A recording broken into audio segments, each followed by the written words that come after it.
Dáme zase někde jinde. Když si zaznamená ta případu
Vážení priatelia, súdružky, súdruhovia, dovolte mi, aby som vás privítal dnes 1. mája tu v Žiline na Mariánskom námestí a poďakoval sa za to, že ste prišli, pretože viem, že ste merali dlhú cestu nielen z ďalekých kútov Slovenska, ale máme tu aj priateľov z Maďarska či z Českej republiky.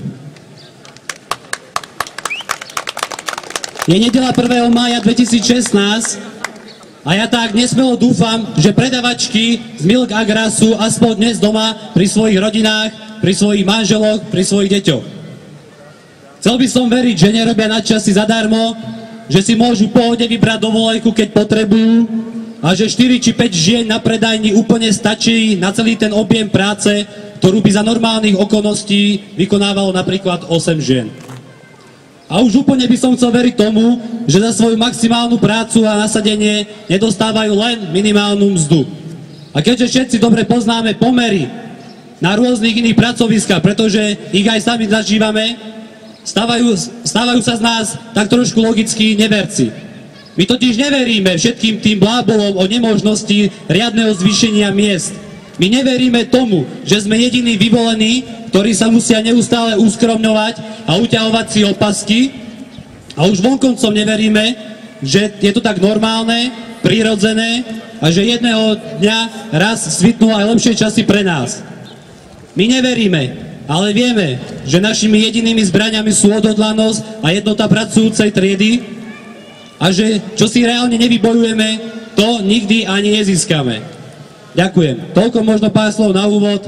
Rád by som odovzdal slovo predsedovi Zdor strany práce Stavovi Pirošíkovi. Prosím.